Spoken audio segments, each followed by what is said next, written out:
Okay, these are the results for the zigzag test that Jingbin carried out on Monday, and they were done in the Great Hall, but just for the purpose of the illustration, I've moved. I'm just going to show it in the middle of an oval here, but this is the results from the inside test in the Great Hall, and basically there's the position of the three stations is here, here, and here, and the true path walked was basically a walk from about here down in a straight line to the bottom. So that was the original setup, and I'll show you how well we recover that. I'll do that now.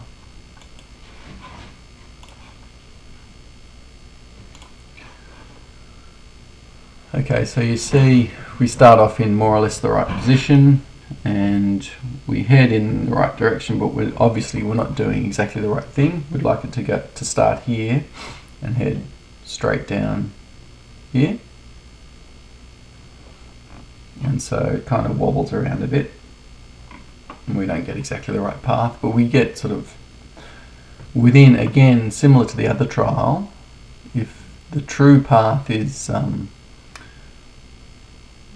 down here, you can see it's generally within two squares. If you want to say the average displacement is about 2 squares, so each of these grid cells is about 2 meters. Well, it is 2 meters exactly, so given that it's about 2 squares off on average, just by eye, you can see you're within about 4 meters, let's say 4 to 6 meters most of the time, which is, I think, good enough for our purposes. So anyway, that's to show for the zigzag test, we more or less recreate the path.